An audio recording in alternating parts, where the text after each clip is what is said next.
Hey guys, OGalbina here, bringing you guys another Twitter discussion type video. Today we have a pretty interesting question that I asked you guys over on Twitter. If you haven't followed me on Twitter, follow me on Twitter so you can see these as they come out. But I asked you guys a different question at the time in saying, what are the most overrated cores in draft? Not necessarily Dragon, Fairy, Steel, Fire, Water, Grass, like ideas, more so Pokemon that are commonly drafted together because of their perceived synergy or, I guess overall synergy. And some of these Pokemon do have synergy, but which ones do you think are overrated and not as good as people give them credit for? So for the example for me, one of my least favorite cores in draft, is Zygarde plus Tapu Fini. The reason why I don't like this is I love these Pokemon on their own. I think they're phenomenal, but I think you cripple Zygarde immensely when you take away its ability to status things, because Zygarde isn't as easily going to be able to push through teams offensively as it was last gen. This gen is going to rely on sub-toxicing and glaring and being a general nuisance, and it's really hard to either not bring those because you're kind of forced into a more offensive variant, or to kind of play around your own terrain. I really don't like that aspect of Zygarde. It doesn't need its Dragon Stab, it usually never clicks it, but I think the status part of it really cripples Zygarde, and while it's nice to not have your own Zygarde status, I think you can play around it in other ways and still get the best out of Zygarde. So, personally, I'm not a really big fan of Zygarde Fini, and that's kind of the main premise of this, is talking about commonly used cores that just, typically aren't as good as some people say. Now, this one obviously is going to be a lot shorter than the other ones. I am going to ask a new question on Twitter today. As soon as this video goes live, it will be active on Twitter, and it's going to be asking what your favorite Mega Pokemon to use in Draft League are. Now, this could be back in Gen 7 and Gen 6. It could be now on Nat Dex. What are your favorite ones to use? Not necessarily like which is the best, because there's like a top 5 definitively, but what's your favorite ones to use? But yeah, with that being said, let's jump into it. So first off, we have Aquarius saying Tram back in Gen 7 was pretty overrated in my opinion. I may eat my words if I ever play Sventhorn and UBL, but I also think Lele plus Indeedee, Lele/Indeedee plus Zam is overrated. Now, to start off with Tram, this is one of the ones I was expecting to see the most, because this was like the certified, like I just started playing draft. I think A-Drive drafted this at one point in like WB, and everybody thought it was nuts. And the idea of it is that they cover each other's weaknesses pretty darn well, and Bulu really covering Tran, especially with it giving that earthquake, weakening those earthquakes coming out on it, as well as beating down bulky waters and things like that. But I think the reason that Tran isn't very good, there are two really, really big reasons in my opinion. One is that while it does weaken the power of earthquakes, it doesn't necessarily stop things like Stomping Tantrum or High Horsepower from coming out. And a lot of the Pokemon that get Earthquake get those two coverage moves, and while they are weaker than Earthquake, and you might be able to EV to live one, it's not as valuable when they can just click those, alternative moves, other than, forcing those moves instead of strong Earthquakes, which, can be nice in its own right, but it's not great, and it's not going to weaken Earth powers and things like that either coming out of it, so, that's a bit unfortunate. But two, and as much as I loved Bulu when I first started playing Draft, I hate to say this, Bulu's just not a very good Pokemon. It's a Fairy type that's not really a Fairy type, which is really, really unfortunate. It beats Waters, but doesn't want to switch in on them. It has a very, very mediocre speed stat as well, and is just absolutely walled by very, very common typings, things like that. And again, having your Fairy type walled by different dragons is really, really unfortunate. So I think this core makes sense on paper at surface value when you look at it, but when you get into practice with it, it's not as good as you would typically think. Now, another cool aspect of it is the fact that you can kind of like nature power Heatran with it, as well as you're getting that passive recovery on your Heatran, which is great in a Pokemon that doesn't have reliable recovery. But I think if you're drafting Heatran plus Terrain, you're always going Rillaboom, because Rillaboom at the very least provides great priority and great momentum, which I think is really, really valuable. And it can, obviously hit things very hardly with High Horsepower, Knockoff, and Superpower and Swords Dance are set up, plus the priority, or even Bulk Up and Drain Punch, things like that. So I think that Rillaboom is a little bit more versatile and can force more progress for your team overall than Bulu, who's a little bit of a momentum sucker and not the best thing in the world, to be completely honest. So that's going to be that. As for Lele Zam or Indeedee Zam, I think that's fair. The reason I think it's fair is because offensively, I think it is great. I think like the offensive potential from Psychic Spam is really, really good. The only thing that's a bit scary about it is the fact that you're going to have to really allocate more to your team to a Psychic Spam kind of aspect than you really want to. So you're drafting double Psychic, and Zam has a great speed tier and offers a lot offensively even outside of the Psychic turn, so that's fine. But I think the issue comes with drafting Zam plus either Lele and Indeedee. And the reason I say that is because Indeedee takes up that normal slot, unless you want to draft another normal, which means you're allocating even more space to it. Indeedee isn't the best ghost resist. It's not the bulkiest Pokemon in the world. It doesn't have the best defensive utility. And I know there's like the bulkier female version, but it's still not very bulky. It's not very fast. It's kind of forced into Scarfs in a lot of matchups. Maybe Specs against more fat teams, but really Scarf and Specs are the only two viable options in it in 99% of matchups. And again, the defensive utility just is not great for me overall. I'm not a big fan of it, especially in my normal type. I don't like that a lot. And Lele, same thing, where it's taking up that fairy slot unless you're grabbing another fairy, which again, allocating even more spot for just making this core kind of work. But Lele is a really bad defensive fairy. It's great offensively, and I love the offensive potential from a core like this, but it does make your drafting very limited and can put you in bad positions and stuff like that overall. So I do think it's overrated. I don't think it's necessarily bad, but I don't think I would ever personally draft it because I feel like you have to give up too much in order to make it work, to where the rest of your team just won't be as good, and you're kind of banking on this psychic spam type of approach. Next up, we have Henry saying every Fire, Water, Grass core in history. You don't need all three to have a good team, and I agree. 100%. I think at this point, more experienced draft players are going to realize this, that the Fire, Water, Grass core is a great like learning tool when you first start playing Pokemon and you're first starting to kind of figure out what do I need when I draft, because the three typings do potentially cover each other on paper and things like that. However, there are things about them that aren't needed. Now, a fire is not needed on a team whatsoever. Can't convince me otherwise. Maybe a fire type would help your specific team, but there's no reason where you have to say, yes, I need a fire type on my draft, or it is a bad team. Not at all. It's good offensively, has very bad defensive uses, really, in the grand scheme of things. There are a couple good defensive fires, like things like Arcanine, I suppose. But in the grand scheme of things, not too many great ones. I do think that a water is always important. You always need a bulky water. So that's definitely fair. In a grass, this one's a little bit interesting, and over time I've kind of realized, like at first in Gen 7 I would say grass is 100% necessary because you need an arrows resist. If you don't have an arrows resist, you're going to have an auto L versus that Zygarde matchup later on. But in this gen where Zygarde isn't as potent offensively, I think you just need something reliable to switch into ground and or edge quake or something like that. So if you have like a Buzzwole or something like that, I won't even, or just an arrows resist, I suppose is a better way of putting it. I don't think you need a grass in order to have your team function well, because that's really the main role of a grass type, in my opinion, on a team, is doing that and beating waters. And if you have Pokemon that can beat waters for you consistently and switch into ground moves consistently for you, I don't think you need a grass, like a Buzzwole or something like that is really going to help. Again, you might struggle with those offensive water, those defensive waters, and switching into them and not getting burned and breaking them, but you can always grab different things on your team, like electrics and things like that, to deal with those Pokemon, or even specific dragons and things like that. So a grass isn't going to be 100% needed. It's going to be in a lot of teams because grasses are going to cover those two very, very important roles, but you can get around it. You do need a bulky water. You don't need a fire in the slightest. Again, could help your team. Maybe you don't break steels very well. Maybe you don't break fat grasses very well. You want a good fire because you have a Zygarde. I'm talking about Zygarde so much in this video. But, you know, very, very important stuff for me.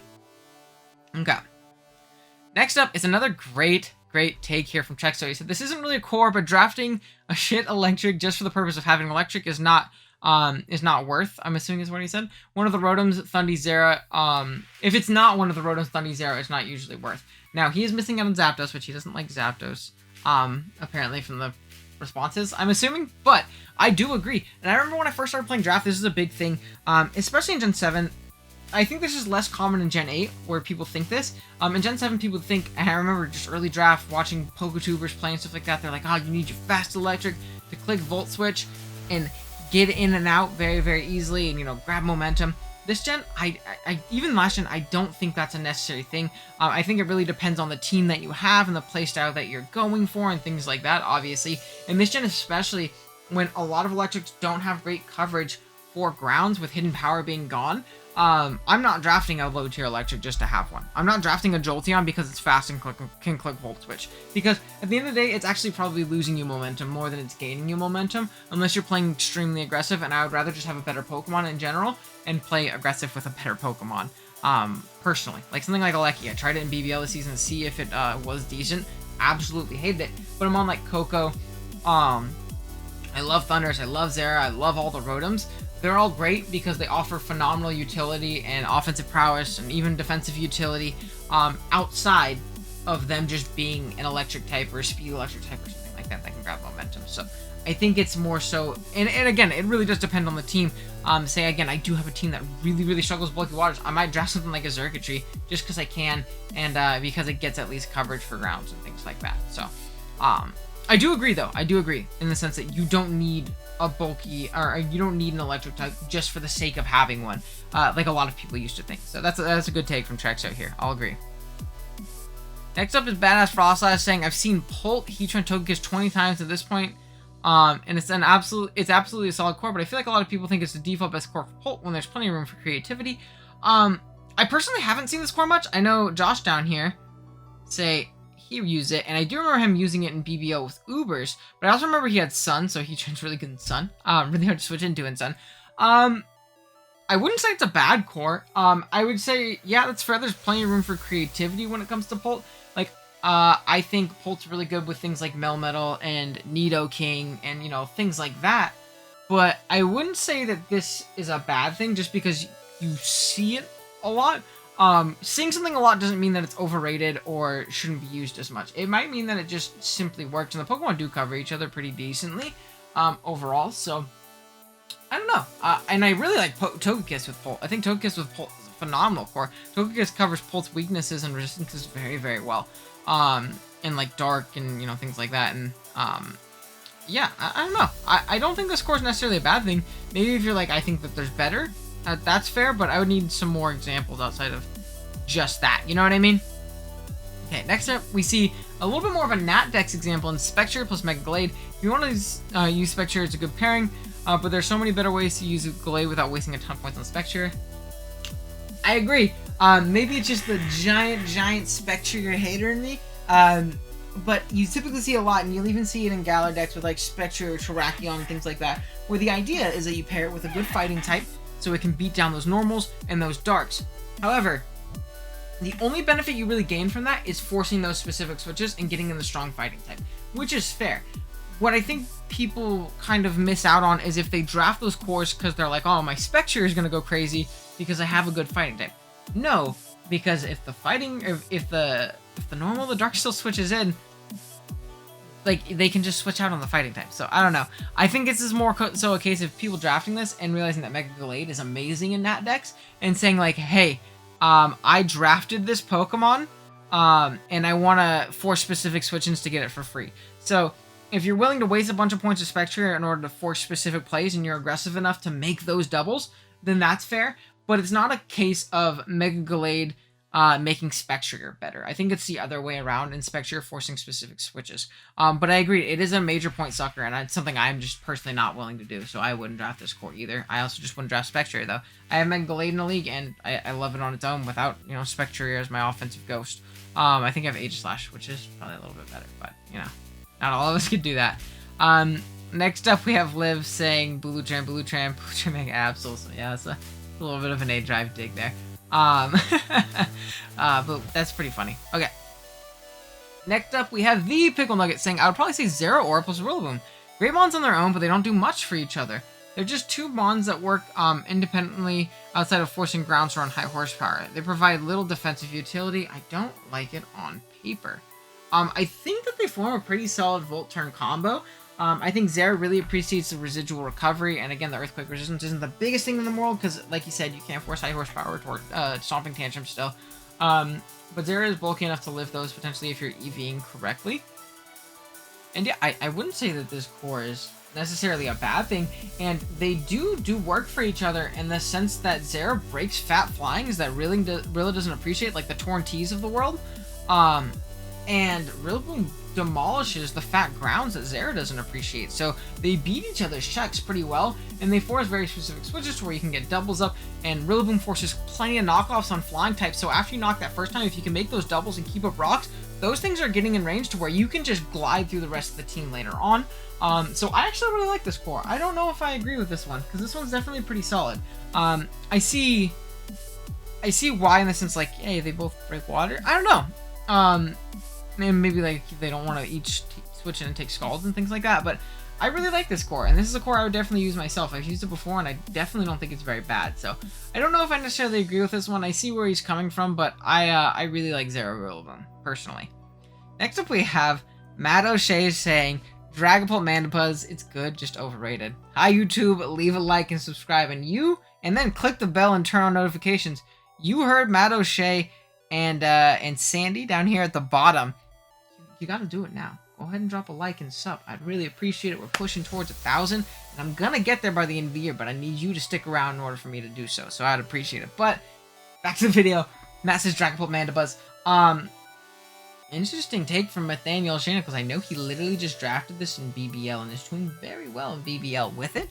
I think Pult Mandibuzz actually synergizes very, very well depending on what you draft outside of it. I don't think it's a complete core on its own, so I think that's something important to note. I think having good steel or a strong poison, like a Nidoking in the back and something like that, is really, really important to have it with, but I definitely don't think it's bad. And it's also one of the best Pult checks in the game, so being able to take out one of the better Pult checks and put it on your own team to grab momentum, slow momentum for you to get in for free and click a button is always going to be really, really nice. So I get what he says is it's overrated, because these two Pokemon on their own aren't just going to like be a broken core.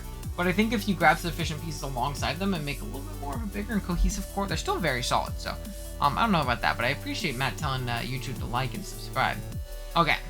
Next up, we have Kelly saying Dragmag. Legit, nobody uses their steels to check dragons. They use their fairy. If they use their steel, it's because the fairy is taking out to check an Urshifu. That's fucking it. Stop trying to trap steals for your dragon. Trap steals for your bird spam or some shit. This is interesting. So, like, I'm not going to say I disagree, because I definitely agree. I wouldn't consider drafting Dragmag in Gen 8 draft, or Galadex draft, or Nat Dex, or Gen 7, or anything like that. Because I agree, fairies are going to be a good check of a dragon. It's not going to be the only way to beat. The reason Dragmag was so good back in the day in Gen 5 and prior and things like that was because there was no fairies, and you get rid of the one resistance to dragon, you drop Dracos forever. That isn't the case here. And another thing that I think is important, and I'm going to kind of pivot this, because I agree with Endless here in the sense that I haven't really seen people take Dragmag outside of like Gen 5 random tournaments and things like that, personally. So I haven't seen that personally myself, so I'm not going to say, like, I agree. I can't stand when people draft it. I agree in his reasonings, but I'm going to kind of pivot it into the sense that I don't think trapping abilities are very good. I think Arena Trap is good. I think Shadow Tech is good. I'm not a big fan of Magnapult Magnezone. I think there's very specific Pokemon that it can trap. Skarms, Sellies, Corvies, things like that it can trap very, very well. Maybe even a Scizor, potentially, as well. It's like a Spectre variant.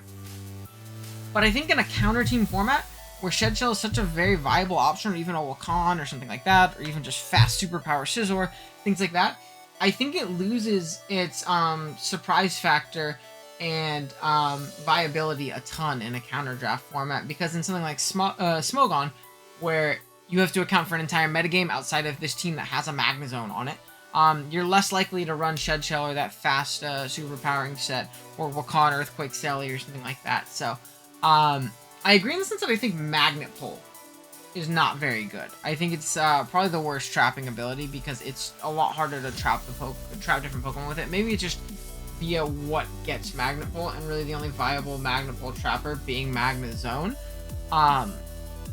But that's at least my thoughts on it. And I don't know, like the Shadow Tag Mon like Goth, or even Wob to a lesser extent, or Dougie with Arena Trap, are going to have a much easier time trapping the things they want to, and forcing Shed Shell on them is, a little bit more advantageous than other mons and things like that. So, that's at least my take on it. I do agree in the sense that Dragmag is not very good in draft, though, for sure. Okay, next up, we have Fran saying, I don't have any cores that I mentioned I don't really like, so I'm going to double up with Iris and say, any terrain user plus Halluci. So we'll go down to where Iris was, because I know Iris was like the first person to comment. Tapu plus Lucha. Lucha sucks. This is fair, actually. I wouldn't say Lucha sucks. I think Terrain plus Lucha is a great noob killer. I remember when I first started playing draft, I used to spam this. I loved Coco Lucha, I loved Bulu Lucha, and it was one of my kill leaders for the longest time, and I absolutely loved it, but I was playing a little bit lower skill leagues, and a league where, you can kind of get away with that, but I think competent players really don't have a ton of trouble beating Lucha builds, and if you're just running like Seed Lucha SC setup with Terrain, it almost puts you in a little bit of a tough spot because it feels like you're playing 5v6 the whole game until your Lucha can come in and try and win. Which I'm not a big fan of personally in draft. I think Lucha does have more utility than people give it credit for outside of just seed sets. I think you can run like really cool mold breaker sets. I've seen like mold breaker SD to break through clefts that think they can come in with an unaware, and it like just +2 brave birds through them, which is nice. It gets U-turn and defog and things like that. I've seen choice band Lucha do crazy. I've seen bulky defog Luchas do crazy. So I think if people were more creative with Lucha overall, cores like this would be a lot better because people wouldn't just be like, seed plus swords dance or bulk up or something like that. So I agree to an extent. I do wish that people would kind of explore Lucha a little bit more than they have already, which is definitely at least my point. Okay, Torm plus Slowbro plus Slowbro slash King of Frost. It's just screaming you want to get fucked by electrics, forcing into using your ground max for def, and something to hit Magnetize with. I get this to an extent, and I think this is why we see so much Torn G King, because not weak to electric. They're not actually weak to any common typings, which is really, really nice.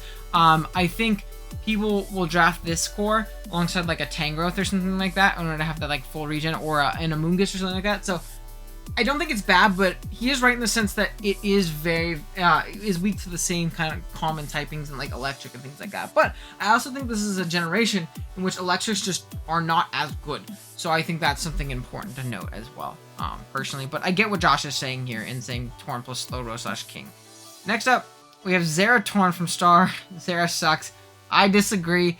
I love me some Torn and I love me some Zera, and I think Torn really breaks the fat grasses that Zera doesn't appreciate, and Torn can pivot in on those fat grounds on some specific occasions and things like that, and kind of deal with them. And even if they catch it with a Stone Edge, they're not OHKOing it because it's a Torn. It's gonna U-turn out and get the regen back into like whatever the edge resist is or the other ground resist is, things like that. So, two great Pokemon, very fast, both awesome mods. I don't know if I agree with Mr. Stormfinch here. I love me some Zera Aura, great Pokemon.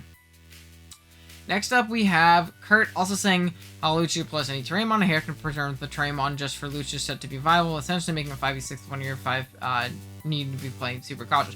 This is kind of what we had said. He did actually kind of make a point that I didn't, though, in saying you have to play cautious with one of your 5 in that Terrain center, because if it's gone, then your Lucha's useless, and you pretty much are playing 4v6, or you played 4v6, which is definitely unfortunate. Next up, we have Trexo saying Corviknight, Rilla, which is interesting. Because again, I don't necessarily think they're terrible, but I wouldn't say like these Pokemon. Maybe I just haven't seen them draft enough together to really dunk on it. Because if you think about it on paper, they don't really beat the same things, and they're kind of beat by the same things, like offensive typing wise in things like fire, I guess. Which is interesting to note. I don't think that Korv offers much defensive utility to what Lucha doesn't, or to what Rilla doesn't appreciate. So let me know in the comments, because I'm really blanking on like why people would specifically have it. So I definitely agree with Trexo in saying like as a core themselves they're not the best. Now, are Korv and Rilla bad together? No, I wouldn't say that, especially depending on the rest of your team. That's definitely not the case, but like when I draft them as like an offensive core I'm going to use together as like a main centerpiece of my team, as like a big momentum core, I don't think so. I don't know. So I'll at least agree. Maybe talk to me in the comments on why people would draft that, because maybe I'm tripping. Next up, we have Jessie saying Torn Rain is a great way to ruin your Torn T draft. And I talked to him a little bit in call about this because I wanted him to elaborate, because in my head I'm like, why is Torn Rain bad? 100% accurate Hurricanes. It allows you to be a little bit more offensive. And what he told me is it kind of puts you in a position where you feel like you need to run more offensive Torn, when 90% of the time, a more defensive Torn is going to just be overall better. With Hurricane, Knock, U-turn, and like Taunt or something like that, or maybe a Heat Wave or something like that, Grass Knot, who knows. Which is actually completely fair in all honesty, because Torn really is best utilized when it is in a defensive role, and if you're drafting Torn in Rain, you're probably going to be pressured to bring like nasty plot sets with like Weather Ball and a bunch of shenanigans, things like that, and you really do lose out on a lot of the defensive utility that you had otherwise. So I get that in that sense, because I do think that defensive Torn is just the best Torn in 90-95% of matchups, because it is so damn difficult to take down in one, and just take down and whittle down with it having Regenerator plus Boots. So that's definitely fair from Jessie. Next up, we have Incog saying anyone who drafts Polytote Rain, good fucking lord, what an underwhelming ass Pokemon to be running a great weather. I don't know if I fully agree, because I get what he's saying. Pelipper, obviously better. far superior. But if, say, I'm budgeting or I just want a rain aspect to my team, I want rain plus maybe a mon that abuses it and a mon that benefits from it, I think Polytote is fine because you're not, like, dropping a bag to commit to, like, a rain strategy that you're not convinced you're going to run often. And Polytote has good utility in, like, trapping sets. It can encore things. I wish it had flip turn like it does in, like, Radical Red, but it doesn't. If it did, it would be just as good, if not better, than Pelipper in my mind. So I don't think it's bad. It's obviously worse than Pelipper, but I don't think you draft Polytote on a team where you're like, I'm going full rain. So if you're going full rain, I would agree, don't draft Polytote, draft Pelipper. If you're just going like a rain mode and like a tiny bit of it is kind of dedicated to being rain, then I wouldn't say that Polytote is a bad idea in the slightest, personally. So we'll see. Lucha sucks. We'll talk about that. Zera or Rillaboom, especially in 8 mons, 2 mono types with little utility. I suppose they do have a little utility in like being pure electric and pure grass right there. But again, we kind of talked about that a little bit. I actually like the core a lot. Next up, we have the Red saying Zygarde plus Phoenix my go-to answer, but you already covered the issues with it. Fire Water Grass core is overrated since you don't really need it. New players always try to fill the Fire Water Grass core, but fire types honestly aren't that necessary as long as you draft a good team. Yeah, we talked about that too. So good opinions from Mr. Red here. I agree. Jirachi, Togekiss, I don't see the magic. They're both solid Steel and Fairy types, which are 2 very important types that you do need on your team. I think people overvalue like the Hack's core part of it, because I think if your inherent game plan is to go for flinches, it's probably not the best game plan in the world. Now, is that to say like don't go for flinches or don't run Scarf, Jirachi, and Togekiss because that's cheesy and bad? No. What I'm saying is if your game plan relies on RNG, even if it is technically in your favor with like that 60% chance to flinch, it might not be the most sound game plan in the world if you're going for flinches the entire time, in my opinion. Or if that's like your way of winning is getting X amount of flinches on X mon. So that's at least how I see it personally. And then next up, we might have some quote retweets as well. Next up from Marshy, we see, honestly, Latios / Hydreigon plus Mega Maw is overrated as fuck. Ooh. All 3 are just extremely mid, to be honest, and the only synergy they have is the fact that they hit shit hard. It's weird when I always see them paired with each other. Lele plus Mega B is another shooter core. They both suck ass. Oh, man. Now, Lele plus Mega B isn't a core I've actually seen drafted very often, so I can't really comment too much on that. I'm not the biggest Lele fan. Mega B is cool on specific niche type builds and things like that. I suppose Lele can protect Mega B from like priority and things like that, but I think people also like overstate the threat of priority to Mega B because there really isn't as much good priority as people think, and it's not going to dry to every quick attack in the world that you're potentially facing off against, which is nice. And both Pokemon do potentially struggle with like fat steals and stuff like that. Though I suppose they can overwhelm their own checks and stuff like that, which is also, potentially nice. But yeah, I can't comment too much on that. But Latios plus / Hydreigon plus Mega Maw is overrated. It's definitely an interesting take. I do really enjoy all of these Pokemon, and Mega Maw especially really breaking through the things that Lati and Hydra don't like are really good. And Hydreigon grabbing free U-turns, or Latios maybe you get that aggressive pivot out, or maybe you baton pass to catch it or something like that. I really like this core. I just recently drafted Latios, Mega Maw, and Trick House, so maybe I'm the wrong guy to make a comment on it, but I definitely think it's pretty cool. At least personally. So I don't know if I agree with that one. Let's check the quote retweet, see if we have any more. That might be the end of the video. I know I quote retweeted it a couple times. Let's see. That's not what I wanted to check. No, there's only one quote retweeting to me, right? Awesome. So that is going to be it for today's video. Let me know in the comments if there's one we missed today, or if you disagree with my reasoning, what your most overrated core in Draft League history is in your mind. Let me know if you agree or disagree with a lot of these. And yeah, go follow me on Twitter. At OG_Albina.